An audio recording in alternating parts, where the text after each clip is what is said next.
好吧，今天呢，威金小沈，原来传他在国外了，但是好像检调是等他回国，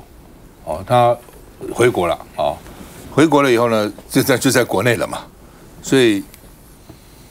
检察官跟廉政署的检联一大早冲到他家里面，把他带到这个某个据点去侦讯说呢，沈庆金很错愕，一度想闪躲。我也不懂他错愕什么，他应该知道一定会传到他，这有什么好错愕，有什么好闪躲的呢？都已经传到了那么多人了，什么都纪委员啊、副市长啊，都已经被传了。那要传柯文哲之前，当然要传你啊。柯文哲已经是最后了，柯文哲之前该传都要传，所以他说一度错愕，我不懂有什么好错愕的。想也知道一定会传他，那他发表1000字的声明，说他这叫无妄之灾。要各方回归法律专业，说你们现在都是搞政治不是搞法律这个专业那另外呢，他说呢，金华城的容积率成为政治人物报复的手段，报复那另外呢，这个应小薇办公室也被搜索，因为之前不传出什么开什么公听会啊、什么会啊等等，所以被认为他呢在中间有角色的那另外呢，这个威金集团卷入柯文哲的这个疑似涉及图利案，中石化、中工说我们配合侦办，因为这是威金旗下的公司那应小薇呢说，这个被代理议会的说，身正不怕影子斜，不觉得委屈那另外呢，这个主要因为有第四方案是叫做自创容积率的，所以就从560变成840的容积率那因此呢，他被怀疑中间是不是在干嘛那台北市议员说，赶快约柯文哲吧，检调有他办案的一个程序了，他没有约沈庆基，怎么去约柯文哲呢？当然要约沈庆，而且约了沈庆，搞不好沈庆今天讲的所有官员啊，去跟他要钱啊等等都要约要搞清楚怎么回事整个证据都能确凿了以后才会约柯文哲的那另外呢，民进党议员是说，检调该压就压说这个柯文哲呢死鸭子嘴硬另外呢，彭正生已经证实有3大市政，说呢还要串证吗？还要炒作吗？因为彭正生前2天到议会去嘛那另外呢，到底金华城是不是最后一根稻草？柯文哲私下跟朋友保证说没有问题我都没问题那他的朋友私下说，希望真的没有问题，否则就是压垮柯文哲跟民众党的最后一根稻草那另外呢，这个还有一个北市柯案那台北市的士林科学园区案，检联也低波约谈台北市的2个前局长约到局长了然后都来约，说到底怎么回事？是你们自己决定，还是这柯文哲的这个下指示要你们这样做的我们看一下。柯文哲卷入的金华城案持续延烧，继北检陆续约谈多名官员以及都委之后呢，今天早上又有了最新的进展，他们大动作的来搜索威金集团的总部，而在最重要的战略位置，商办是一定需要的，因为金华城创办人就是威金集团主席沈庆金，除了搜索公司，还有住家，一共43个地点，包含证人在内，带回14人，不排除会陆续送到地检署复讯。这回会被搜索的关键，疑似就是金华城改建过程。1987年，威金集团取得机械厂旧址，建立金华城商场，经营18年后不敌亏损，2019年结束营业，改建成顶级商办。因为沈庆金认为台北缺一个大型商办区，所以才会有商办大楼计划。而改建中，从原本的392%容积率提高到560%，多次送件都被否决。经过多个单位再由监察院调查后，函文纠正北市府，在2018年把容积率恢复成560%，最后在2022年柯市府公告核可，拿到840%的容积率。而除了威金集团外，这回被搜索的名单中还有他。便当会这么平凡的事情，怎么会被夸大成这个样子？日前才回应被名嘴爆料便当会就是金华城案的关键转折，说只是陈情案之一，这回疑似被查出涉嫌当牵线人，才会被检方调查，并搜索市议会办公室。针对这个柯文哲的部分，那如果他礼拜4要召开记者会的话，是不是有所谓的串供，或者是故意用媒体的舆论来影响这个检方办案？如果是这样的话，是不是针对柯文哲要赶快做个具体？尽管针对搜索约谈，北检表示不便证实，但以目前的行动来看，恐怕已经掌握更多事证。来，费伟，其实这个案子我记得好多年前，因为我那时候我当议员的时候，选区是松山信义，那时候好像是一个铁工厂，最早是铁工厂，后来就变成什么公办商办，那就是那个一个很大的变更。我记得在郝龙斌先生当市长的时候，他们要去拆除重建嘛那时候应该是他的容积率是392，后来到了560，这个里面，其实我觉得这个里面当时很多的媒体就在讨论这个到底合不合法。390，它是原来是工厂用地，变更了以后，变成可以商业用地，后来到392，后来他们还捐那块地，就现在盖的偶戏博物馆那个里的偶戏博物馆，就是他的捐助，然后再给他变更等等。其实到560这里面就已经很奇怪了我们看的这2天我看了，我上网去看了好多。后来这560到840，这是用都更条例，对不对？都更条例增加容积的50%。都更一定要符合一关相关的法令嘛你是危楼咯你是海沙屋咯，你是年久失修怕危险咯。那我们看看符不符合这些要素？这个我今天上网去看了，好像都不太符合这个要素这个案子如果从560变成840，增加了50%的容积。我们换成钱那是多少钱？那好几百亿所以这个案子我是觉得应该要周遭的给台北市一个好好的交代了。这个如果说这个不交代清楚，大家都是觉得这个到底市政府哪些人在胡搞或者是哪些政治人物在胡？我觉得这个案子应该要把它查清楚、说明白。By the way， 我是在觉得从392到560，当时我在上网看，某一位监察委员好像还针对当时郝龙斌市政府的时候还提出一些质疑。我觉得这边也应该给做一个交代。玉芳兄，就我最近其实一直在思考，就是说，柯文哲其实是真的是很聪明的，很少看过一个人。长得不是很帅，可是他竟然还有魅力，就是因为他这个回答问题是 to the point，而且讲话非常简短扼要这样。他是真的是非常聪明的人。我现在在想一件什么事呢？想那时候在国防委员会的时候，有一次那个当过台大院长，后来到荣总去当院长林芳玉先来，我就问他说：“那个设账号募款，这是台大是允许的嘛？就你们底下的单位，你们底下的这些医生，或者主任们，可以自己设账号去对外募款吗？”他是不可以，他们可以设账号，但账号是要接受我们募好了，我们台大的钱的分配就汇到他们账户里面去。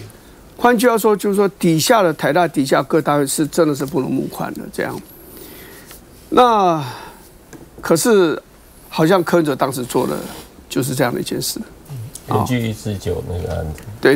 对。那当然我后来没有去追究，但是我为什么最近会想到他，就是说柯文哲其实真的是个高度聪明的人，但你怎么会觉得说容积率可以把它提高到840？就全台湾好像没有过一个案子可以这样做的。那他是根据什么？因为他是个很聪明的人，他做这个决定一定有他的一个思考点，他一定是有找到某一个条款允许他这样做。如果没有，他为什么这样做？就是是不是他有一个很独特的信心，一个莫大的信心，就是说他可以这样做，但是不会有问题。在台大可以这样做，来市政府我也可以这样做，是不是这样子呢？就他这个这么聪明的一个人，我真的很想听他去说出来，就是说为什么你认为你的都更根据都更条例，你可以把这个容积率提升到840？我真的很希望听着他去解释。他们就说这样有利啊，有利于台北市民。我看沈经济也讲啊，说我把都更这个容积率提高，不是有利于我，有利于台北市民啊。来，乃金。这个因为沈庆金今天发了这个声明，里面呢直指郝市府里面有官员来跟他索贿，然后又说柯市府的官员呢也有人来跟他索贿。我觉得这个部分呢，他必须要跟这个检方呢说清楚、讲明白，到底是谁啊？什么人在中间这样子穿梭？那如果说是因为他的拒绝啊，所以让这件事情不发生，而是像他所说的这个政治报复的话，那为什么后来又成了呢？那是你是打通了什么样的关节，还是柯文哲真正的是了解你的案子对于台北市的发展的需求，所以是柯文哲天纵英明吗？我觉得这些呢，都有一些很说不清楚、讲不明白的这个地方，觉得也不是靠这个魏金小沈的他一纸的声明呢能够说得清的。更重要的是，在给予金华城840的这个容积率，它是史无前例的，只有他们这样子，而且市政府呢还特别的为他开了这扇门，然后还有市政府的官员呢指导他如何提出计划。为什么这样子的金华城的案子可以得到这样的容许？而且为什么原来的时候呢，包括都发局啊，包括都委会的委员，很多人都不赞成的这个情形之下，柯文哲要交办这件事情，要叫这个都发局呢当这个专案经理来尽速推动这件事情？这里面纯粹的只是为了台北市的都市建设好吗？难道其中没有更引人疑窦的地方吗？检调呢，今天呢在搜索了金华城的办公室，然后小沈的住所，然后也找这个应小薇去搜索了这个之后，我觉得下一个人的指向呢，当然就是柯文哲了哈。那只是要看检调这个侦办的进度到底是如何。但是魏金小沈呢，不能够放一个炮。就说柯市府也有官员来跟我索贿，郝市府也有官员来跟我索贿，然后就这样子就到此为止了然后呢，你既不公开的做进一步的这个说明，然后呢，在检察官的调查的那个部分呢，可能又牵涉到什么侦查内容不公开然后就把一堆的官员呢就打成了一缸子，就是打翻一船人。这样的做法呢，是非常的阴险的啦。所以，既然小沈讲了说有官员索贿，就要把官员的名字讲出来了。那至少要对检察官讲，一定要对检调讲。那这个索贿有两种情况，一种是说官员索贿，说我帮你忙；一种是官员说我跟你要钱，然后去打点这些都计委员，到底怎么回事？我觉得一定要讲清楚。休息一下再回来。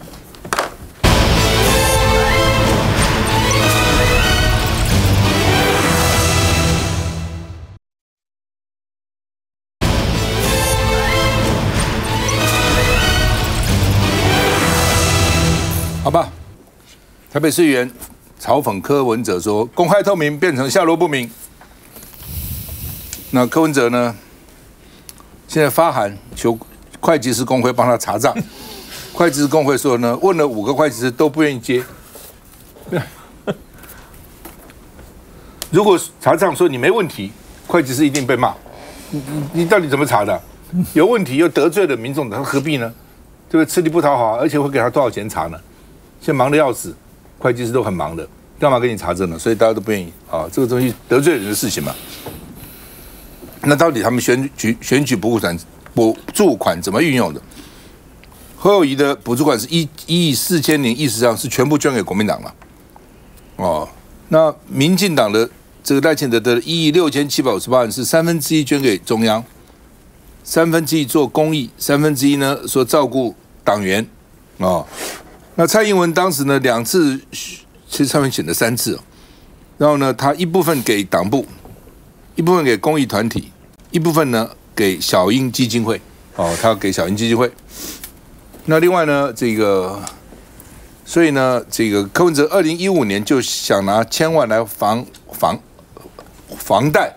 就被骂，所以不是第一次了。当时他们就说，后来有一个前助理出来承认嘛，说他想出来的鬼点子，就是柯文哲选市长之前，他们就说没钱了，把房子抵押2000万。哇，大家一看，柯文哲房子拿出来抵押，就拼命捐钱。然后呢，等到选完以后，再加上补助款，还贷就还了。所以选举局呢，房贷也还了，然后钱也募到了。那另外呢，陈志航说，柯文哲因为不是发4300万买商办，是为了党务发展，并不是为了自己。那另外呢，王世坚说，柯文哲宣告自己死刑，4300万买商办是社会性死亡，就是法律上也许没办法你，但是呢，社会性死亡了。怎么又跑出4笔1300万？金流不明，所以呢，政治现金呢约谈了端木正的助理，已经不只是端木正了，还有会计师的助理。陈市长说，第一场机会我们就告知有2100万嘛，所以现在1300万有什么了不起呢？联合报的社论说，区几亿元就让柯文哲穷于数钞票，大致都没有了。我们看一下。据我所了解，这个商办当初会购置在立法院的附近。其实柯文哲主席一直希望呢，我们在这个立法院附近，因为我们是一个以立法院现在为一个中心的一个政党，那很多的政治的中心也都在这个区块，所以他当初会选择在临近立法院这边来购置这样的商办，其实真的是因为民众党的办公的空间非常非常的有限，那我们不可能像游牧民族一样到处搬来搬去，所以呢，有了这样子的需求跟相关的规划。至于购置了之后，后面一定有很多需要去做的一些程序，那这些程序当然都会依法把它完成。好，佩君怎么看？其实严格说起来，选举补助款就是属于这个候选人本人，而不是他的提名政党。那你拿到之后，在选举之后要怎么样去运用？其实很难在法律上去扯上这个贪渎的问题啦。那比较少的政治人物，比如说像议员，那可能这个选完之后拿这个选举款剩下来的结余款去还选举的时候欠下来的这个借贷。如果你从技术上来讲，这个算私用，但是说不上踩到法律红线，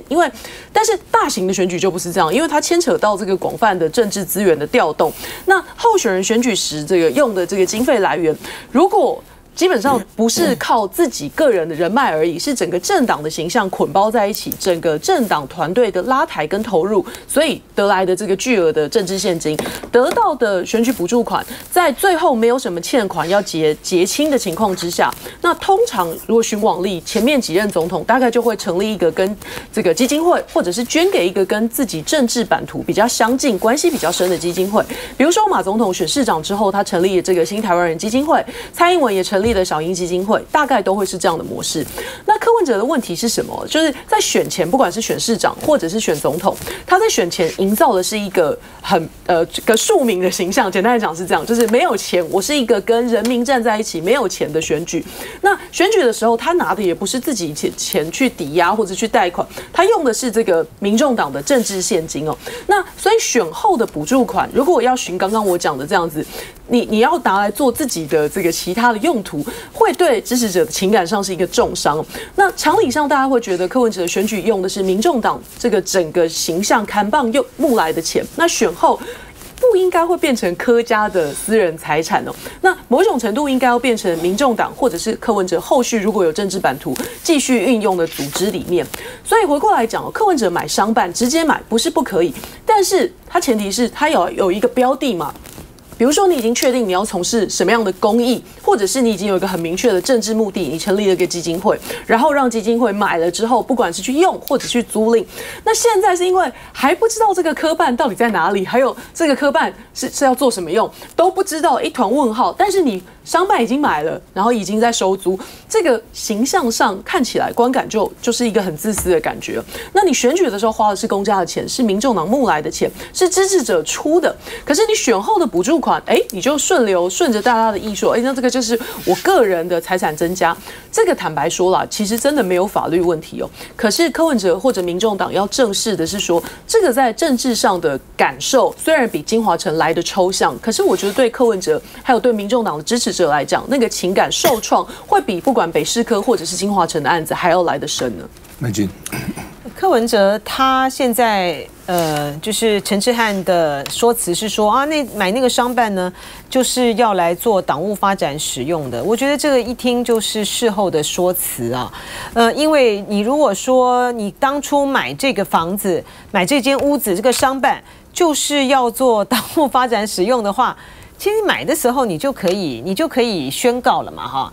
不需要这样子是被市议员这样子曝光出来啊，然后被逮到，我觉得那个观感差非常的多。而且就民众党来讲，民众党不是才正要把这个中央党部，然后又要装修啊，然后又要搬迁啊到这个台玻大楼这个里面，那为什么柯文哲会去买一个商办呢？这些都是说不通的啦啊！柯文哲他在这个拿到了，才5月10号，1月13号选举才结束，这个补助款呢，恐怕才也刚拨下来不久吧啊，拨下来不久之后呢，就立刻的就去购买这个商办，然后呢，因为呢租约还在租约还要到明年才到期，所以也不可能立刻呢来被他们这个使用。然后在这个档口上面呢，又被其实也是被爆料的哈，就是被爆料说，你太太呢又去看房子，看个1.2亿豪宅，就你们家怎么总是就是拿到了这个钱，然后就在为自己的房市在繁忙，你心里面到底有没有这个党的发展、党的未来的前途啊？而且我非常的不能够接受的就是说，后来我们看到除了这个政治现金的这个账目之外，还有政党在选举期间的花费嘛。民众党不是没有钱民众党在这个选举期间的时候呢，你也拿到很多的这个捐款没有花1分1毫1毛的钱在他们的区域立委的候选人身上，没有一笔都没有，一点都没有他们也不过才11个区域立委候选人什么都没有花在他们身上，而是在党务的人事的费用啊，或是广告的宣传上面呢去花钱，都没有在赞助你们的候选人，然后选后了拿到了钱，他也不顾及民众党这些苦哈哈的地方的党部的发展，其实想到的第一个是去买房子。柯文哲你在想什么啊？我觉得他明天再怎么样的说明都已经来不及了，没救了。明天要开记者会，对不对？对，那个谢秘书长要去。我没有去。我还要看他说他有邀你，是今天下午邀你跟是今天下午邀你跟那个什么，就是来这边之前有去的，好吧？像这个谢前秘书长等等都呼吁柯文哲这时候应该辞职止血啊，到底怎么回事？我们休息一下再回来。不是。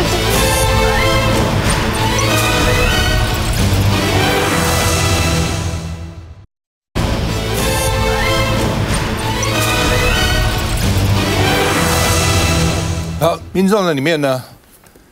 现在有人开始要求柯文哲辞职了哈。那曾经担任这个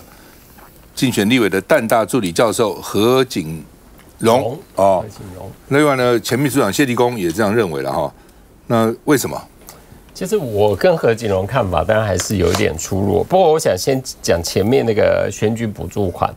因为选举补助款。柯文哲那时候第一时间，他的确说是个人，就是要以后永续使用，要继续服务选民。可是这2天，我觉得他好像听见大家的意见了，他有点调整方向了。除了陈志涵出来说，这个离立法院很近嘛，那其实我也呼吁说，其实你党部可以有第2办公室嘛，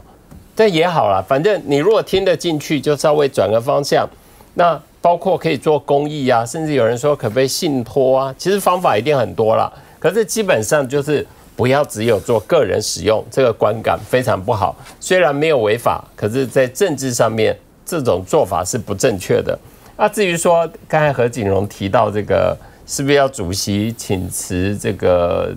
主席请辞或者请假这2种说法都有。那党内现在其实各种声音都出现，可是我觉得最主要关键，第一个就是现在无论政治现金的事情也好，或者他在台北市长任内那个各大案也好，现在大家都在查这些事情。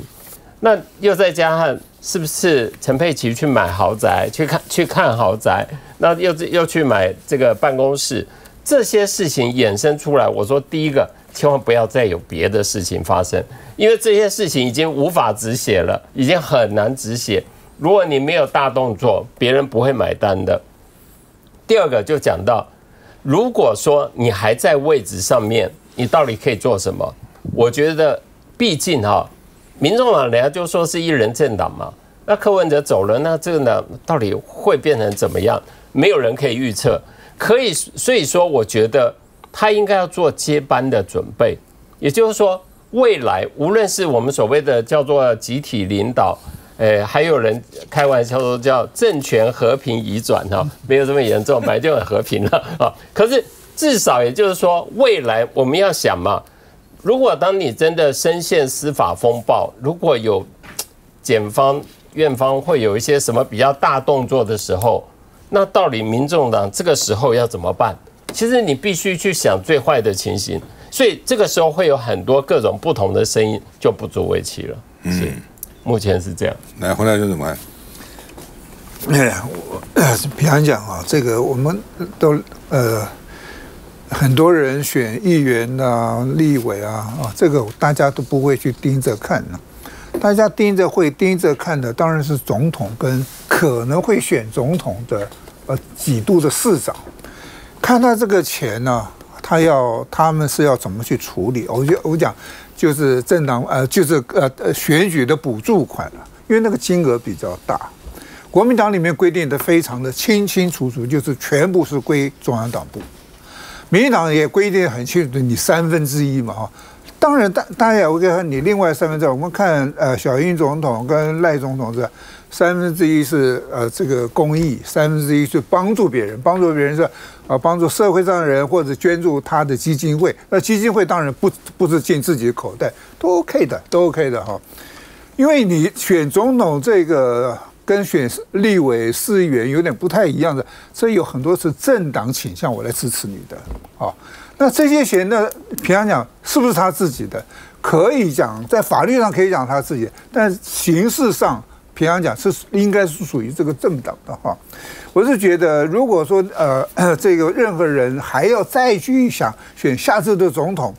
这些钱呢，我看。我所知道的，这20-30年来，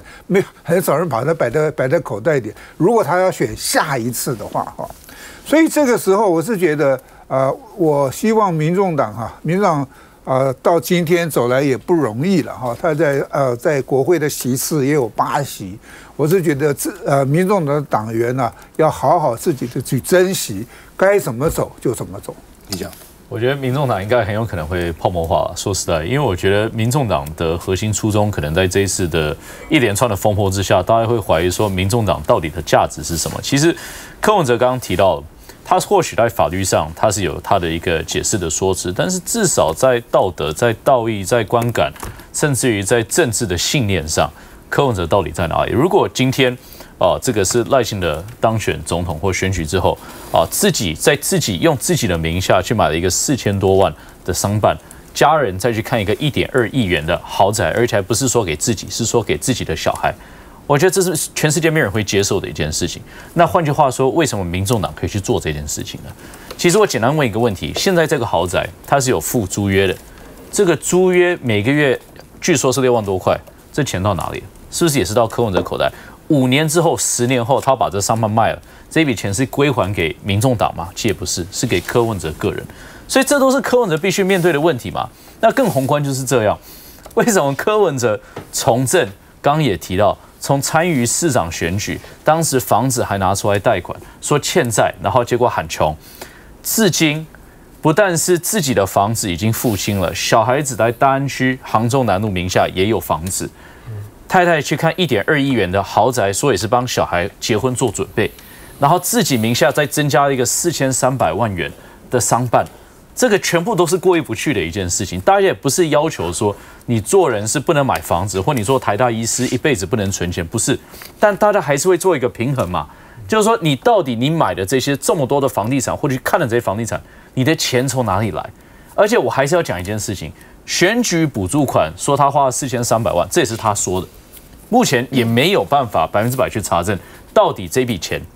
是从哪里来。为什么呢？因为当时我们可以看到那权状，他其实没有贷款。他没有去跟银行贷款，所以简单说就4300万，理论上是现金交易。这4300万的现金交易从哪里来？也只是柯文哲片面说是来自他的选举补助款，但事实为何？其实我们至今不清楚。看一下相关的新闻。你们都会看找到邻居耶。还没看到人影，就先听到声音，接着走出来的民众主席柯文哲被问到这件事情，一脸淡定。看中人看被交保，会不会担心下一个是你啊？哪一台人？卓荣泰说你把那个选举补助款当生活补助款。各式各样的问题，柯文哲单纯听听，不回应，缓步上车离去。不过如今党内面临空前危机，曾代表民众党参选立委的学者何景荣就呼吁柯文哲别把全党拖下水，应该请辞党主席。柯主席也没有跟党内的同仁说实话的这个买商办这个事情，然后民众党其他人都事后才知道。柯主席如果不是党主席，也没有办法跟社会说明清楚的话，对我们党内的同仁其实伤害很大。其实要你怎么看？我们还是希望呢，所有的一切都是应该是以团结为优先。我也知道呢，有一些的这个可能是意见领袖也私下在进行一些，不管是串联也好，或者是说这个希望能够说服有一些支持者是不是在这个党内里头进行一些运作。谁想逼退主席？不会演党内有部分领袖私下运作 ING， 但选前大力支持他的网红馆长陈之汉则替柯文哲抱不平。他没有做错事情，他唯一做的事情就是他没有当选，他唯一做错的事情就是他没有媒体去跟人家拜托。他说，但是没有任何节目同时他去上。我想现在政论是每天几乎是全时段的在做很多的攻击，那单一次的专访能不能够真的改变什么？我想这个部分我们也是要评估的。明明都想尽份心力，但要如何化解眼下危机？自己人的想法似乎有着不小差距。佩君。其实我现在说实在，在这个2024年呼柯文哲巴掌最大力的是2014年的柯文哲自己哦，因为说实在的，2个医生在台湾的收入是一般来讲是归类在金字塔的上端，高收入、高所得的族群啊。那柯文哲其实不止他们现在媒体堵麦的这个房子在大安区，事实上他老婆的娘家也在我们的选区，也在大安区，他自己娘家背景其实也不错。那为什么我说2014打他自己？因为他当时的竞选对手是连胜文，所以他把自己的人设定位在一个这个庶民百姓、这个平民式的选法。这个人设一旦定下去之后，现在变成1.2亿的豪宅，这个翻转实在是太大了，没有办法让支持者接受。但是我虽然不是民众党的支持者，但我从政党运作的这个组织运作的健全来看，我不认同柯文哲在这个时候应该要辞职。如果你从民众党的角度去看，因为相较于历史比较这个长久，然后组织比较完备的国民两党，民众党成立到现在5年来，很明显它还是一个一人政党。虽然他选出了一些地方议员，有一些立法委员，可是大部分的支持者是先认同柯文哲这个品牌，然后才是民众党的支持者。那我说一句对这个朱主席比较不敬哦，你说国民党如果没有朱主席，甚至没有韩国瑜院长，或者是这个没有侯友宜市长，那民进党现在已经没有郑文灿了，那蔡英文总统退休，这2个党少了这些人，也许会受伤，支持度会往下掉一点，但是这个党不会整个瓦解、毁灭、灭亡，因为政党的理念跟信念还是大于个人。这个党的机器如果换人掌舵，有一些人这个可能会退出运作啦，或者不再支持，可是整个党不会消失殆尽。民众党不一样了，今天民众党如果没有了柯文哲，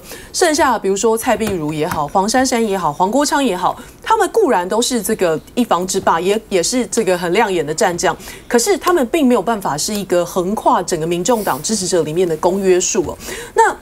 民众党现在的现况是，很多的党员是从其他政党过来的，党龄很短不说，自我的政治认同甚至影响的人脉，也都还在他原本的政党跟现在的政党之间拉扯。所以如果没有一个简单的讲，就汤抠啦，桶圈没有一个桶窟，随时这些人可能跑回去他原本的政党，或者跑回去无党籍哦，那甚至是其他能够给他相对应政治资源的政党，所以这对民众党来讲，少了柯文哲，我觉得是非常致命，而且可能就此消失的一集。所以，也许柯主席要从现在的这个危机脱身，他必须想想其他的方法。玉芳兄，我是相当程度的赞成佩娟的讲法了哈。因为很多人民众党支持很多是冲着柯文哲来，我刚刚讲柯文哲有他的魅力了本来就台大医生就很受人家尊敬嘛，医生受人家尊敬，何况他是台大的，然后他讲话也有他的他的幽默，或者是他连讲话很刻薄的时候，有些人都觉得他很可爱这样子。当然这种情形下来，大家对他会有印象改变。就柯文哲这条路是很难走他自己，那可是他如果离开了民众党，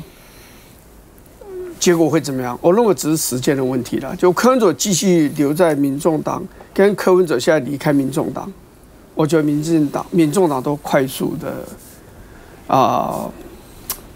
降低他的影响力，在台湾的影响力就是重挫了、重伤了啊。当然，如果柯文哲走的话，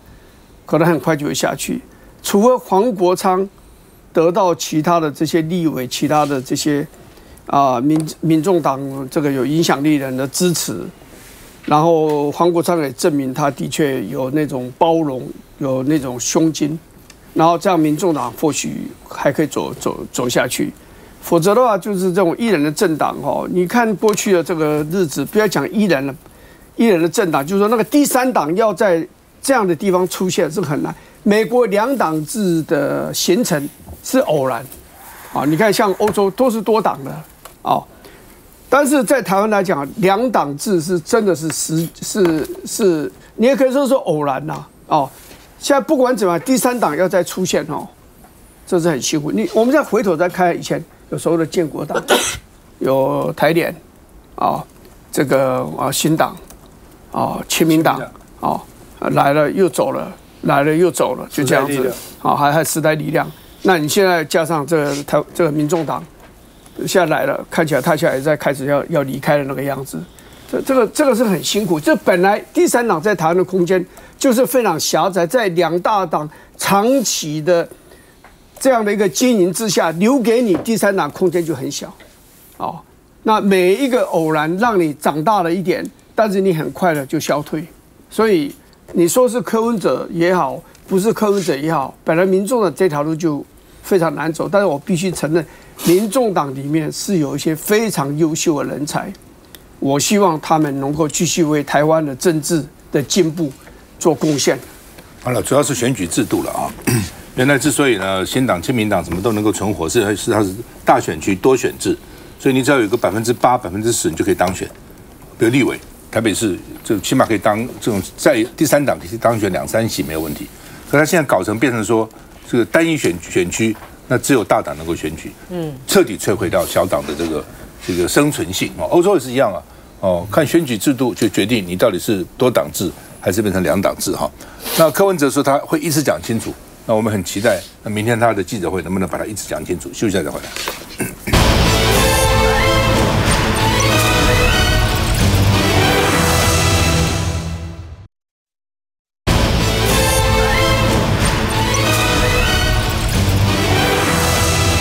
把 TVB 做个民调了如果大选总统重新投票会怎样了？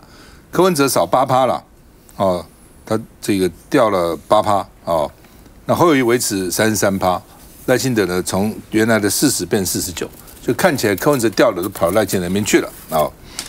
那所以你看40变49，30-33没动，26变18，少了8%那好，我们先看一下这个民调。我们在去年选举的时候所提出来的政见，还是要持续的推进。要迎接崭新会期，民进党团总召黄国昌赴党部出席会议，但面对党内一波未平一波又起的政治现金争议，向来战力十足的他，说自己一概不知情。不知道，隐藏的人事费用的支出，这个部分都完全没有了解。党务跟党团划分清楚，眼看民进党血流如注，战神也只能暂时扮演精神支柱，但如果时间能够回到今年初，不要把柯文哲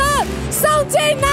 里？总统府。入总大选让你重新投票。根据 TVBS 最新民调，想投给民进党赖清德的人多出将近1成，来到49%。至于民众党柯文哲，原本拥有26%的支持度，如今剩下18%，减少了8%的支持者，等同118万选民不见了。反观绿营，请全党之力打柯主席就能坐收渔翁之利。即便重新选举，国民党的支持度33%，几乎持平，对蓝营而言何尝不是一大警讯？哪一讲？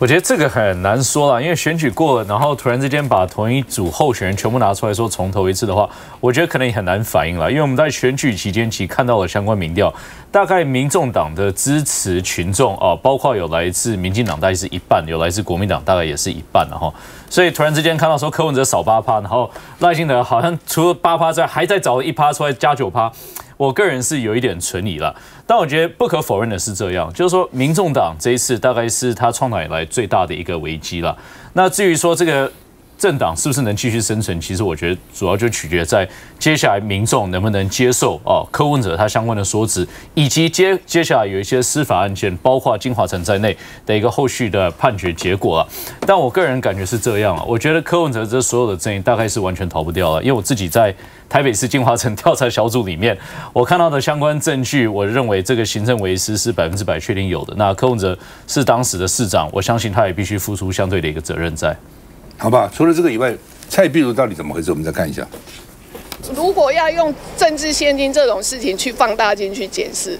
那我们就全民大家一起来检视。喊话要查，大家一起查。蔡壁如驳斥助理费报假账，不过他被周刊爆料，选台中立委期间政治现金账目以超过300笔交通费为名拆账申报人事费，合计超过100万元支出申报不实。去请教了会计师，他认为是说谈好就好像你去上政论节目一次的车马费3000块这样，我也相信会计师的这样的一套说法。不过一查蔡壁如政治现金申报资料，发现有不少诡异巧合，例如其中有人交通费支出费用每次都报2-3千块，每笔都是固定金额，也不是坐高铁或火车。另外一点奇怪的是，还有人交通费单笔就高达4-5万，短短1个月交通费就领了破10万元，也被质疑跑地方层级的选举团队成员是搭什么交通工具，单笔就要破万。陈学理事长他是当时是我来台中之后，我必须要有一个政策小组，所以他大概就是每个礼拜，那他会从市区来我的选区。黄丰仁，因为他就是住了